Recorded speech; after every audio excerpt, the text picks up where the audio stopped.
Hey, everybody, welcome back to Mondays with Michaela.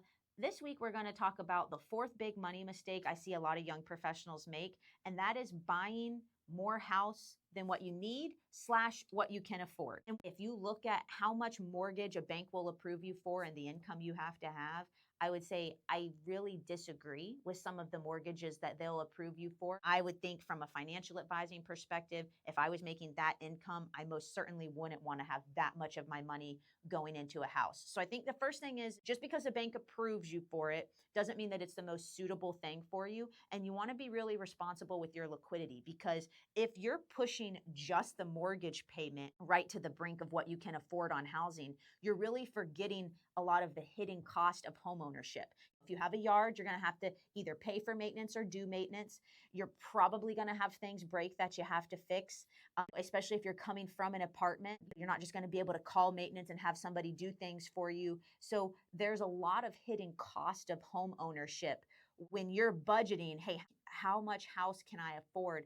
I would say on the conservative side, you want to add $1,000 to $2,000 a month onto whatever that mortgage payment is, in terms of, okay, if this is how much I can afford on a house, let's just say it's, I don't know, $3,000 a month on a mortgage. Well, then technically $1,000 a month of cost, you should be able to afford $5,000 a month on a house. So if 3,000 is your cap, then you should be looking at a mortgage that doesn't cost more than $2,000 a month. And that's just an example. I know that with interest rates being the way they are, that mortgage price is probably not super realistic for a lot of houses, especially in Raleigh.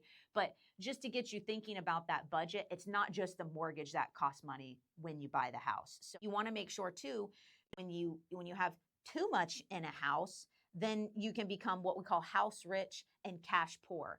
And I think that just really sets you up for a lot of unnecessary stress. And here's what I tell a lot of people, because I think home ownership can be a big goal for a lot of young professionals. A house is probably the biggest investment you're ever going to make. And it might not be your dream home, even if it's your first house, it's still the biggest investment that you've made up until that point in your life. If you don't love it and you're buying a house just to say, hey, I'm going to sell it in a year, it's probably not a good financial decision.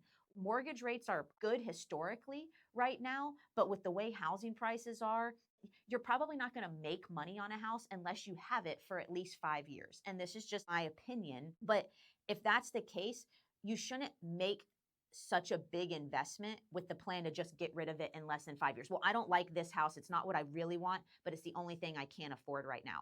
Unless you absolutely despise your apartment and it's just tearing you apart to live there, just live in an apartment for a couple more years and save up to the down payment and the cash flow to get the house that you actually want, that you'll be in for a while. So I think two big things when it comes to housing: don't rush it. It's a big financial decision.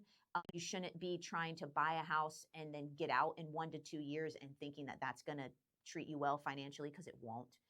And number two is just realizing that it's not just the mortgage you have to afford. It's the utilities, it's the maintenance, and it's all of that other stuff. So you want to make sure you're giving yourself a healthy buffer when you're budgeting, and you're not pressing yourself too thin when it comes to that mortgage payment, because then you're just going to put yourself in a position where you're stressed out and you're feeling pinched, and you would be the one who put yourself in the position to feel pinched. Just should have got less house, or you should have waited another year or two before you bought the house.